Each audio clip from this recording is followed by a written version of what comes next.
Zumbi dos Palmares. Quem foi Zumbi dos Palmares?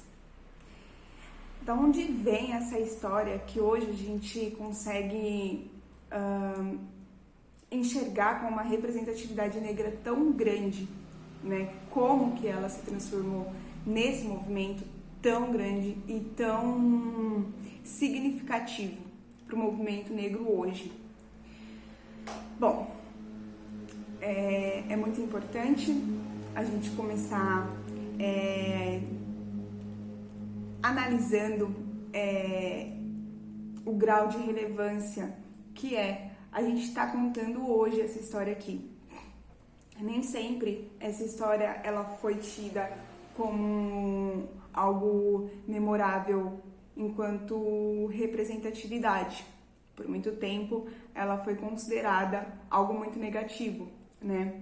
E é muito importante que a gente possa, então, estar trazendo essa memória dos movimentos que ocorreram aqui no Brasil e estar trazendo um outro lado dessas populações, né? Tá enxergando de uma outra forma e tá trazendo esse movimento de representatividade é muito importante para a gente poder compreender além do processo da escravização, né? A gente precisa ter um olhar um pouco mais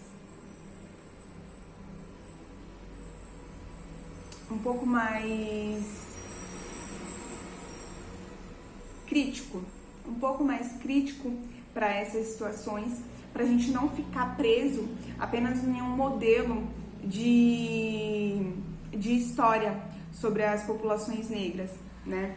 A gente precisa mesmo ampliar essa área do conhecimento sobre a história dos povos africanos aqui no Brasil, e a gente precisa apresentar também o outro lado, né? Sair um pouco desse eurocentrismo, né? Que é a maneira com a qual os estudos são repassados hoje, né? E muitos movimentos negros acabam sendo diminuídos dentro desse conjunto, dessa estrutura de história. Então é muito importante que hoje nós nos pautemos a compartilhar sobre esses movimentos de resistências muito mais dentro das salas de aulas, com vocês, para que a gente possa ter também uma ampliação de um outro olhar sobre esses movimentos e também uma criação, né, de pensamento crítico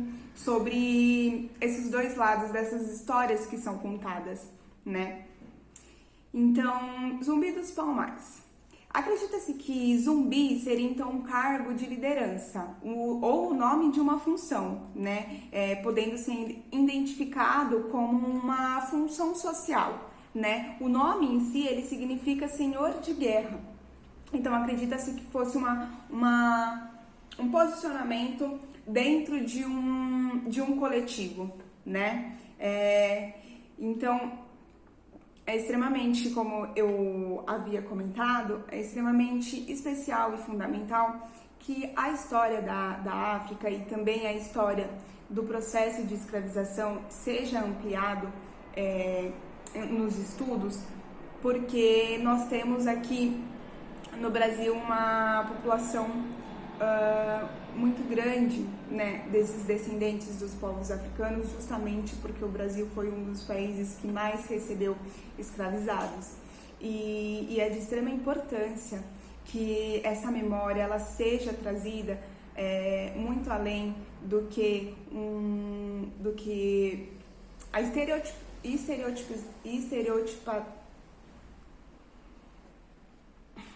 Meu Deus!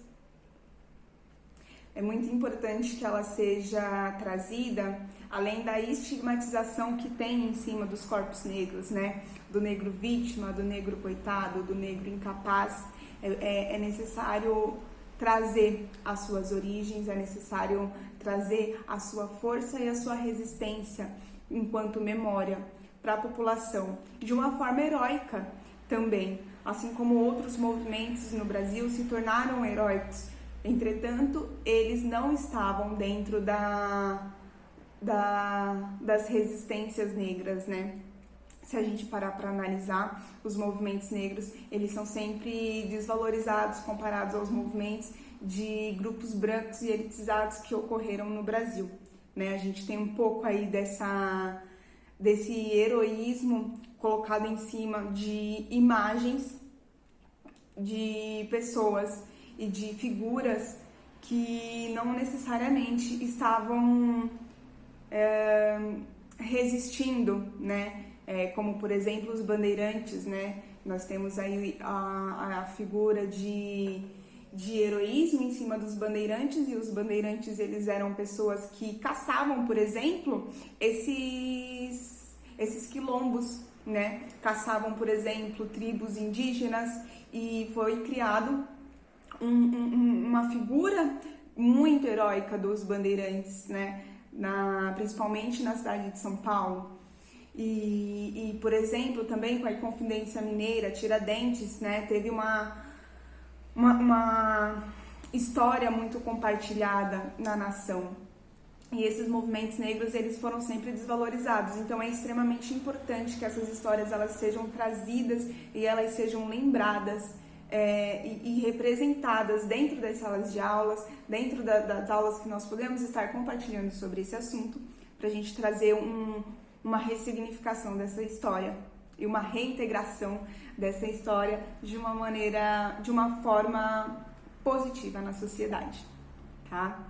Bom, então, como nós sabemos, durante todo o período de escravidão que nós tivemos no Brasil, né, negros de diferentes etnias fugiam dos seus engenhos, né, e refugiavam-se então em quilombos, né. Os quilombos, eles significavam uma espécie de acampamento desses fugitivos, mas um acampamento militar. Eles se preparavam ali para poder receber ataques, né, e eles agiam de uma forma coletiva para que eles estivessem sempre em segurança, né. Existiram diversos tipos de quilombos, né, mas um dos quilombos maiores que nós podemos citar e que houve ali logo no início da escravização seria então um quilombo situado na Serra da Barriga, que fica ali na antiga capitania de Pernambuco, e ele ficou muito conhecido como Quilombo dos Palmares, tá?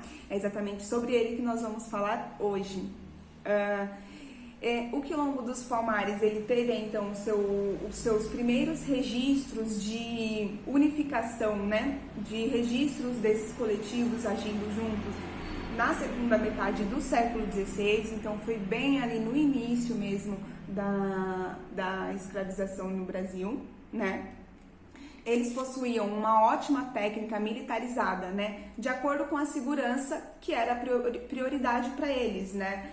Justamente pelo fato de que os colonizadores, os senhores de engenho, eles sempre estavam atacando de surpresa, eles sempre estavam rondando, querendo diluir, né, esses quilombos, né, dizimar esses quilombos, retirar os seus fugitivos e tomá-los de volta para os seus engenhos. Então eles estavam sempre em alerta e eles tinham mesmo que se preparar para esses ataques. Então eles tinham técnicas militarizadas para isso, eles trabalhavam e eles se empenhavam nisso como forma de segurança entre a comunidade ali, né? Eles passaram a desenvolver também estratégias de guerrilhas para isso, né? E alguns golpes de lutas, eles eram inspirados em tradições africanas, né? Então foi registrado movimentos ali que vêm dessa cultura africana, né? Na resistência com os senhores de engenho, com o Estado também futuramente, né? E é importante também ressaltar que esses guerrilheiros, né, como nós podemos chamar, os palmarinos, eles também tinham, dentro dessa técnica de segurança, uma rede de informação muito, muito ágil até, né? Pois muitas vezes, quando iam acontecer essas expedições, e ocorriam muitas expedições para atacarem esses quilombos, eles já detinham dessa informação, às vezes muito antes da expedição partir, né? Eles já sabiam, né, muitas vezes, que a expedição estava a caminho, então eles já se preparavam para receber essa expedição. Então eles tinham também essa técnica de informação, de comunicação muito bem montada e estruturada nos quilombos, tá? Essas expedições, elas ocorriam de diferentes maneiras, né? Como, por exemplo, a gente pode analisar que os grupos, eles se articulavam de maneiras distintas, sendo que eles poderiam variar de tamanho, tendo expedições com grupos maiores e tendo expedições também com grupos menores. Como, por exemplo, nós podemos citar expedições com grupos menores, que seriam então as expedições financiadas, né, pelos senhores dos engenhos, que, como seria então uma expedição particular, o senhor do engenho que teria que arcar e custear todos os custos mesmos dessa viagem, dessa expedição. Então, além dele contratar pessoas para atacarem esses quilombos, né, eles custeavam tudo, a alimentação, né, tudo que envolvia essa relação com a expedição e a viagem. Então, a alimentação, né, aonde eles vão se habituar, onde eles vão ficar. Muitas vezes eles tinham que ficar alguns dias, né, em algum lugar escondido antes de atacarem. Então, eles custeavam todo esse período e tudo que era gasto ali durante essa expedição. E é exatamente por esse fato de eles terem que custear, né, que muitos escravizados também participavam dessas expedições, né? Muitas vezes eles participavam, por exemplo, auxiliando no carregamento de comidas, né, no carregamento de alimentos, auxiliando ali no senhor do engenho no que ele precisar, não necessariamente atacando, né, mas estava sempre ali participando mesmo dessas expedições para atacarem esses quilombos, né? Ou seja, escravizados também acabavam participando dessas expedições justamente pelo fato de ser uma expedição privada, né? Muitas vezes por esses senhores do engenho que ocorriam e por ser financiada pelo próprio senhor, ele queria sempre gastar o menos possível, né? Então ele levava seus próprios escravos para poder estar auxiliando aí nessa viagem. A gente tem também a presença de muitos milicianos negros, né, que eram convocados, eram pagos para poder estar guerreando contra esses quilombos, né, contra Palmares, tá? Então, há uma presença, né, de negros atacando outros negros nesse período, mas justamente pelo fato de ou estar recebendo para isso, né, sendo pago para isso, porque os milicianos eles recebiam para poder estar atuando junto nessas expedições, ou então sendo mandado pelo seu senhor, né? E essas expedições também elas poderiam conter uma proporção maior, caso ela fosse liderada pela coroa, pelo Estado, né, que também passa a se preocupar com esses quilombos, conforme eles vão tomando uma proporção maior também. Então, quanto maior o financiamento dessas expedições, maior seriam, então, os ataques, né? Então, poderiam ser grupos pequenos, quando privados, e também grupos muito grandes, quando financiado pela coroa ou pelo Estado. Esse quilombo, ele se organizava produtivamente de uma maneira muito conectada, né, com a sua ancestralidade, com as práticas já utilizadas no continente africano, né? Então nós temos aí uma produção que objetivava, né, a sobrevivência de todos os quilombolas, né, do coletivo ali, né, da sociedade, daquele grupo, e de uma maneira democrática e societária também, né, de uma maneira muito compartilhada, né? A sobrevivência deles era garantida através da agricultura, né, mediante então o cultivo de milho, batata doce, feijão, banana e entre outros alimentos que eles produziam para o consumo ali do próprio grupo, né. A gente tem também a presença da pesca e da caça, que faziam parte ali das suas atividades produtivas, quanto o consumo também da população, né? E esses quilombos, eles acabavam também criando animais de pequenos portes, né? Como, por exemplo, a galinha e o porco, como forma de organização de subsistência mesmo, tá? Esses alimentos muitas vezes os auxiliavam, né, para que eles pudessem então estar trocando por pólvora e armas de fogo de pequenos proprietários que residiam ali próximo a esse quilombo, né? Então, muitas das vezes a sua própria produção auxiliava com que ele pudesse estar fazendo essas trocas. E nesse período, nessa relação de trocas, né, entre o alimento por outros tipos de armas, eles também detinham informações sobre essas expedições, né, com esses proprietários que moravam ali perto do quilombo. Então, muitas vezes eles acabavam também detendo essas informações das expedições ali durante essa troca e essa relação que eles tinham, né? A gente tem os palmarinos como se organizando ali economicamente, socialmente e politicamente. A gente observa que há então uma presença nessa organização de uma presença muito forte da cultura africana, né, que eles traziam. Muito dessa cultura, ela foi dizimada durante esse processo de escravização, né? Mas ali no início da escravização, havia ainda muito forte a presença dessa organização das comunidades africanas, né? Então, o Quilombo dos Palmares, ele é um movimento de resistência que acontece muito presente ainda e que traz muito forte essas características de como eram as relações dos povos africanos, né? Como eles se organizavam mesmo no continente africano.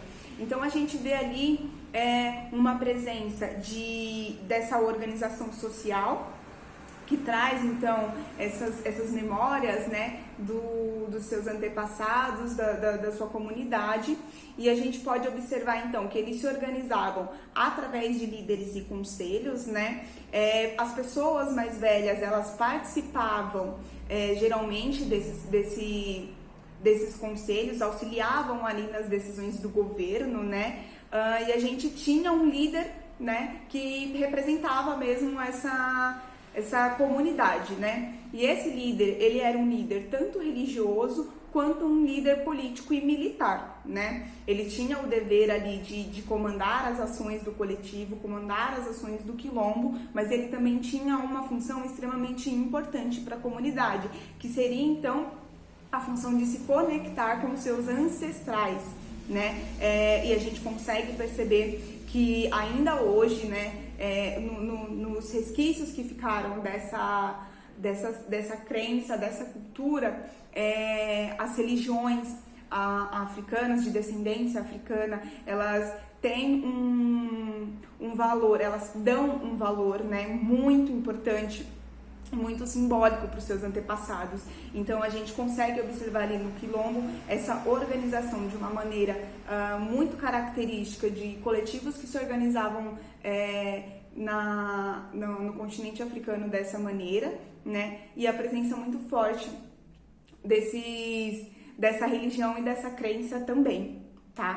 Quando ocorriam os ataques aos quilombos, os palmarinos, eles se organizavam, né, e eles atacavam as fazendas dos senhores de engenho que residiam, né, ali próximo. E nesses ataques eles colocavam fogos, né, faziam rebeliões e colocavam fogos nas fazendas, nas plantações, né, que era o meio lucrativo, né, que essa elite portuguesa tinha nesse período, né. ali no Nordeste, principalmente concentrado na plantação de açúcar, né, na plantação de cana. Então eles atacavam fogo nessas plantações e conforme eles iam passando por essas fazendas, durante essas rebeliões, eles recrutavam também esses escravizados desses senhores e levavam junto para os quilombos, né? Então os senhores, eles ficavam com a sua plantação queimada, né? Eles tinham a sua plantação queimada e eles também perdiam os seus escravos, né? Esses escravos, eles fugiam, então, junto com os palmarinos pros quilombos, né? A gente tem também presença dentro desses quilombos, pessoas escravizadas, né? Mas muito diferente do que o sistema mercantil e do sistema capitalizado, né? Esses escravizados que eram encontrados dentro das comunidades dos quilombos, eles eram, assim como já citado, eles traziam essa memória da organização enquanto coletivo africano, né? Então essa escravização, ela trazia uma escravização de cunho característico que já ocorria lá na África, né? Que seriam então presos por endividamento ou então presos por conflitos de guerras, né? Então você acaba prendendo uma outra pessoa, né, de um outro grupo do qual você está guerreando, e aí quando ela é capturada, você a torna ela escrava, né, ali do seu coletivo. Então, as escravizações que eram encontradas dentro dos quilombos, elas eram escravizações de cunho já que vinha dessas características, né, da descendência africana, do continente africano, né, inclusive que foi muito utilizada no início mesmo da escravização pelos portugueses, né. Os primeiros escravizados, eles foram retirados da África justamente através de diálogos com os próprios coletivos, com as próprias tribos africanas, né. Então eles comerciavam esses escravizados dos próprios coletivos, mas que para eles, né, eram escravizados de guerra, muitas vezes também por estarem endividados, terem se envolvido com endividamentos, né. Então, inicialmente, né, os portugueses se aproveitaram disso e depois levaram isso para algo muito, muito maior, né. Então eram presentes, eram encontrados mesmo escravizados de guerras nos próprios quilombos. A gente tem essas características dentro das comunidades, né? E a gente tem também um movimento que acendeu muito os quilombos naquele período, né? O quilombo de Palmares, ele resistiu durante muito tempo, né? Temos aí quase um século de história, né? Ou até um pouco mais que isso para a gente poder estar apresentando, mas teve um período que acendeu muito esse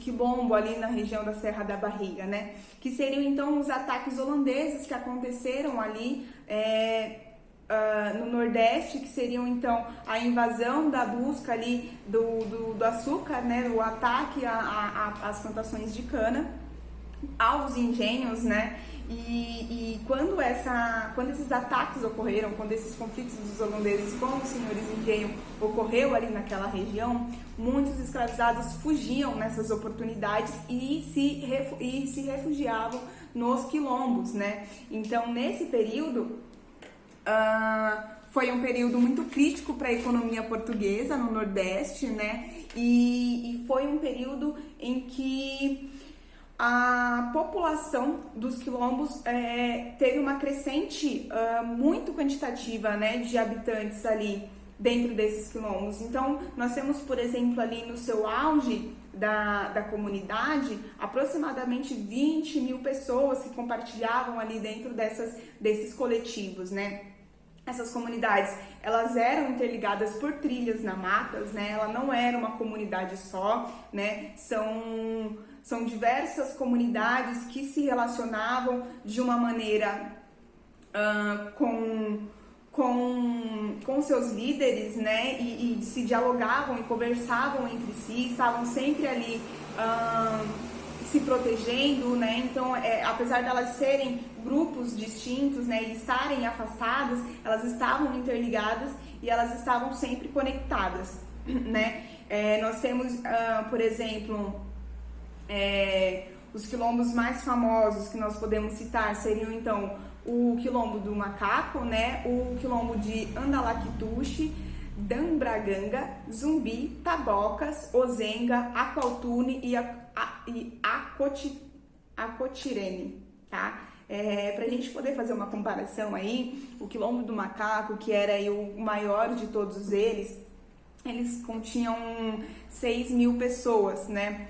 E se a gente comparar ali com a região, naquele período, Recife habitava 8.000 pessoas, né? Então, o quilombo ele realmente se tornou algo muito grandioso, que talvez o Estado e a coroa não estavam preparados para receber naquele período, ou talvez não tinham tomado dimensão de que esses quilombos poderiam aumentar tanto, né? Então, quando esse quilombo ele cresce de forma ameaçadora para a coroa, de forma ameaçadora, né, já para o Estado, podendo tomar um cunho coletivo massivamente, né, podendo se ampliar aí por todo o território brasileiro.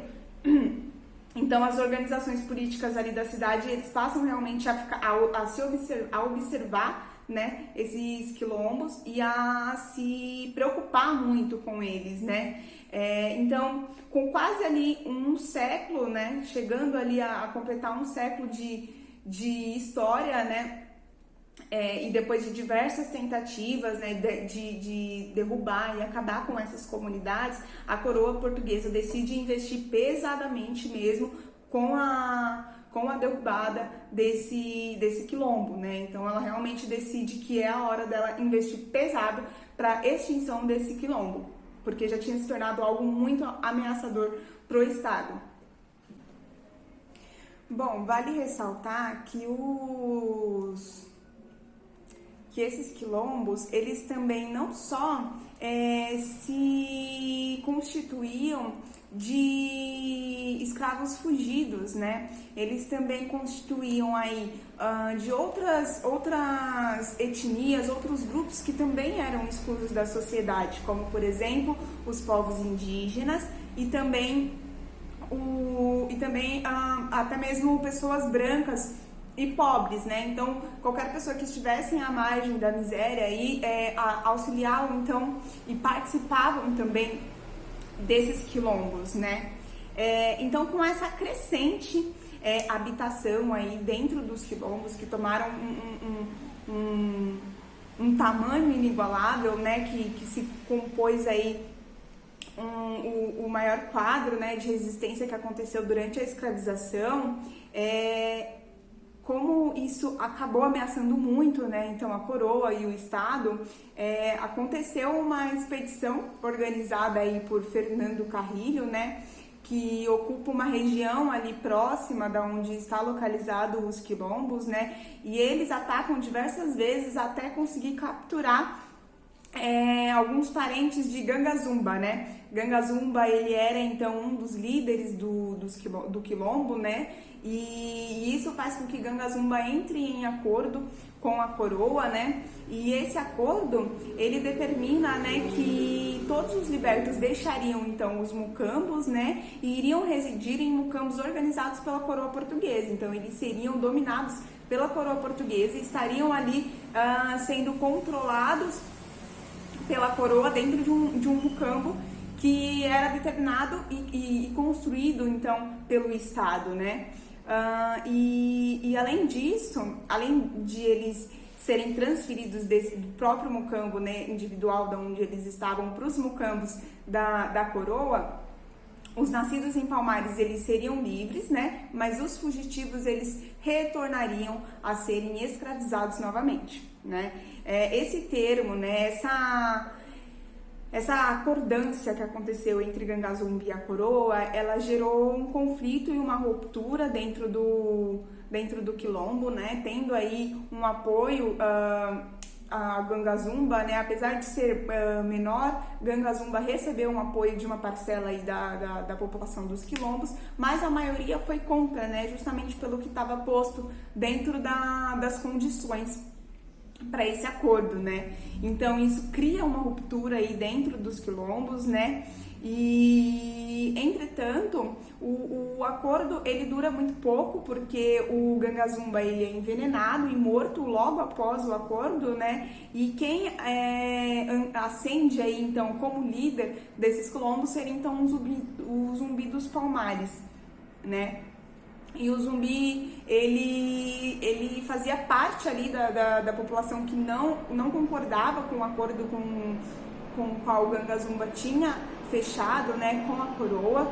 Então, assim que o Gangazumba é envenenado e morto e o Zumbi toma então essa posição de líder, ele passa então a enfrentar esses ataques, né, com muita resistência, com muitas rebeliões, porque era a forma com a qual ele acreditava que o quilombo iria se permanecer resistente, né? Ele não queria entrar em acordo com a coroa. O Zumbi dos Palmares, ele nasce ali no próprio quilombo dos Palmares, né? Ele lidera os quilombolas de 1678 a 1695. Como eu informei, ele opta então pela luta armada, né? Para conseguir conquistar a liberdade de todos ali, não apenas uma parcela dessa população. E a cada expedição, né, portuguesa que acontecia nos quilombos, o Zumbi dos Palmares reagia cada vez mais atacando os engenhos para libertar todos os escravos desses engenhos, né, furtar armas de fogo e incendiar os canaviais. O Zumbi ele permanece residindo ali na comunidade de Palmares, né, que fica localizada na Serra da Barriga, e nesse período, já com diversos ataques que ocorriam ali na comunidade, a coroa portuguesa decide então contratar os bandeirantes, né, para que os bandeirantes fizessem uma expedição dentro do quilombo, né. Os bandeirantes, eles eram mercenários, né, que guerreavam contra os indígenas, né, eles matavam, capturavam, eles saqueavam e realizavam as ações que eram comandadas de acordo com o que eles recebiam, né. Então eles são convocados para poder fazer essa expedição, né, uma expedição muito mais preparada para poder combater ali nos quilombos, né. E essa expedição ela ocorre de fato, foram diversas investidas, mas apenas em 1694 eles vão ali mais preparados, né, com mais armamento para esse ataque, né.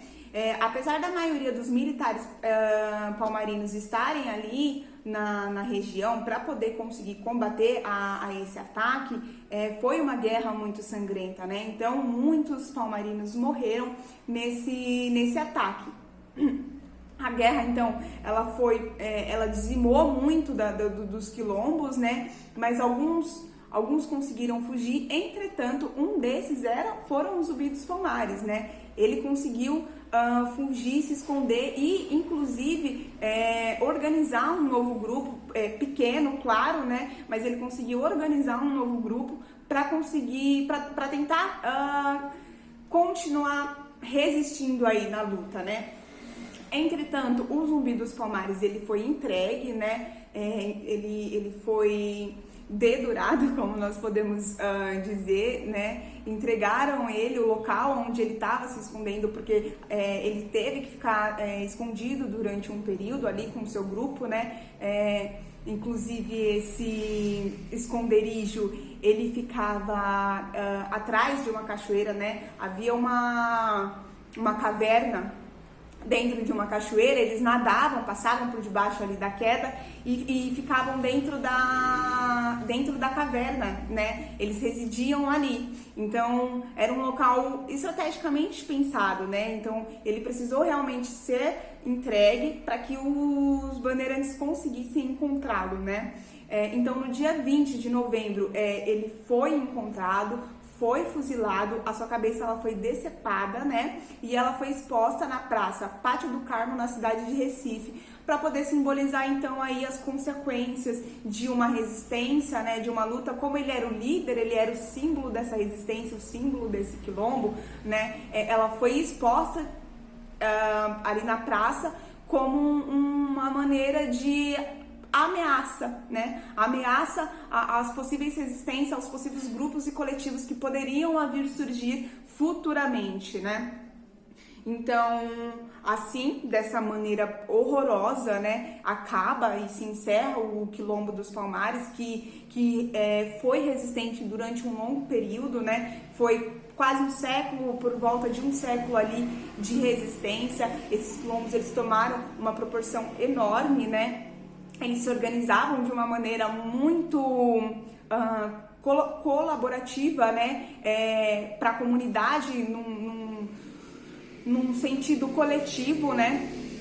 E ela se encerra então com essa trágica dizimação, né? Como eu havia comentado já, os movimentos negros, eles sempre foram sempre tiveram resultados muito repressivos do Estado, né?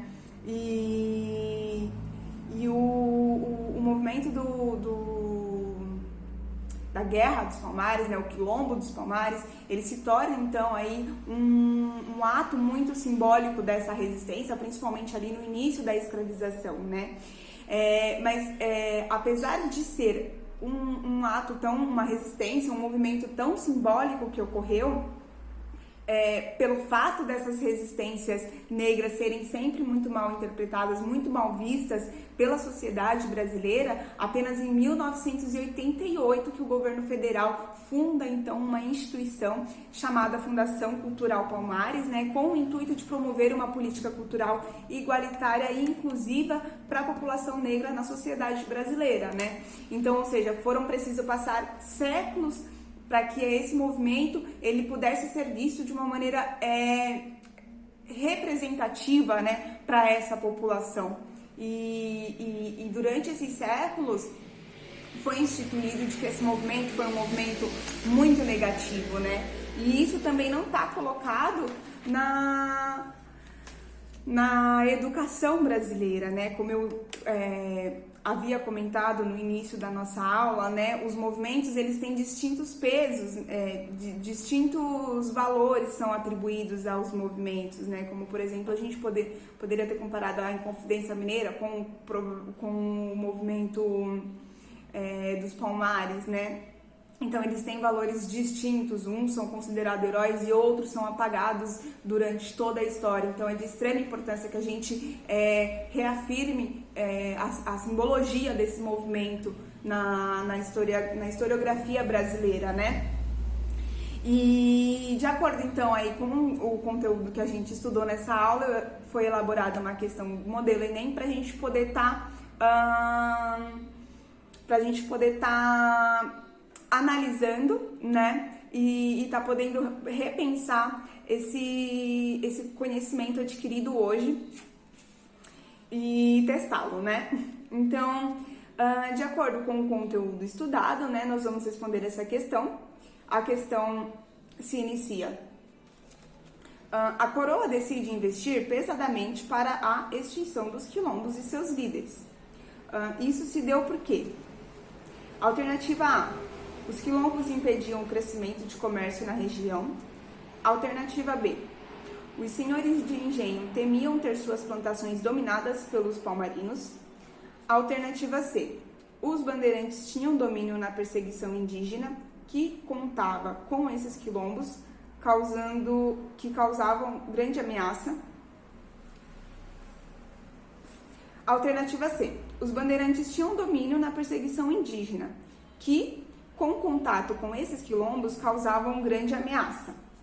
Alternativa D: o quilombo desestabilizou a população de escravizados da região, ameaçando a produção açucareira e uma possível dominação colonial.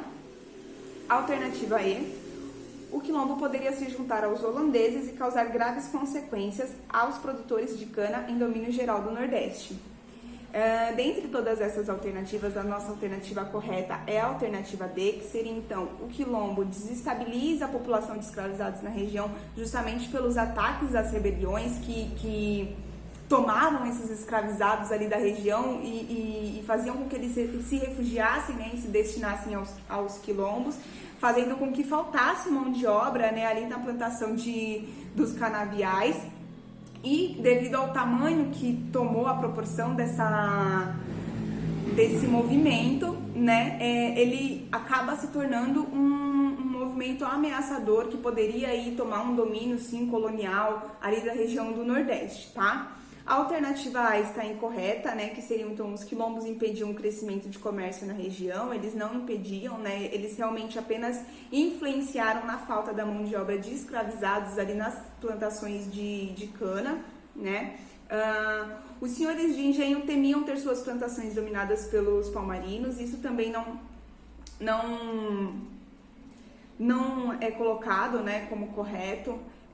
Os senhores de engenho temiam sim os palmarinos, mas eles temiam por um domínio político, de poder, que eles poderiam aí tomar e eles ficarem aí sem essa mão de obra, né?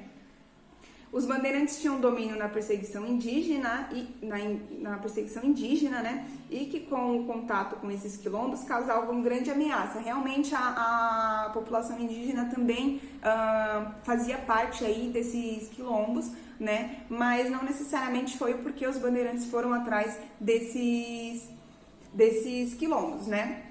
Foram por outros motivos no qual a coroa convocou os bandeirantes, né?